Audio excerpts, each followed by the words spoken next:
បាទជំរាបសួរប្រិយមិត្តទាំងអស់គ្នាខ្ញុំបាទសូមជូនព័ត៌មានអន្តរជាតិមកពីកូរ៉េខាងជើងគឺលោកគឹមចុងអ៊ុនបានចេញប័ណ្ណបញ្ជាឲ្យពង្រីកផលិតកម្មមីស៊ីលនិងគោរពផ្លោងឲ្យបានកាន់តែខ្លាំងក្លាបាទមេដឹកនាំកូរ៉េខាងជើងលោកគឹមចុងអ៊ុនបានចេញបញ្ជាឲ្យពង្រីកផលិតកម្មនិងធ្វើទំនើបកម្មគោរពមីស៊ីលរបស់ប្រទេសខ្លួនក្នុងឆ្នាំ2026ខាងមុខនេះព្រមទាំងបើកកសាងរោងចក្រថ្មីសម្រាប់ឆ្លើយតបទៅនឹងសេចក្តីត្រូវការដែលកាន់តែកើនឡើងនេះមកតាមការប្រកាសកាលពីថ្ងៃទី26ខែធ្នូឆ្នាំ2025របស់បណ្ដាសារព័ត៌មានរដ្ឋកូរ៉េខាងជើងទីភ្នាក់ងារព័ត៌មានកូរ៉េខាងជើង KCNA រាយការណ៍ថាពេលមកទស្សនាបណ្ដារោងចក្រផលិតគ្រាប់រំសេវជាមួយនឹងបណ្ដាអ្នកទទួលខុសត្រូវជាន់ខ្ពស់របស់កូរ៉េខាងជើង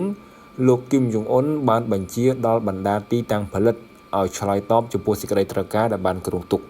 ក្នុងក្របខ័ណ្ឌនៃប្រតិបត្តិការរបស់កងកម្លាំងមីស៊ីលនិងកងកាំភ្លើងធំរបស់រដ្ឋ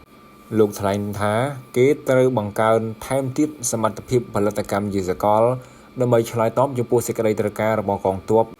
និងបញ្ជាឲ្យកសាងរោងចក្រផលិតគ្រាប់រំសេវថ្មីលោកបន្តថាផ្នែកផលិតកម្មមីស៊ីលនិងគ្រាប់ផ្លោងពិតជាសំខាន់ខ្លាំងណាស់ដើម្បីពង្រឹងកម្លាំងយោធាបាទយើងសង្កេតឃើញហើយថាកូរ៉េខាងជើងមិនដែលថាមានសង្គ្រាមអីមួយនឹងប្រទេសណាដទៃទេប៉ុន្តែកូរ៉េខាងជើងតែងតែព្យាយាមពង្រឹងនៅវិស័យ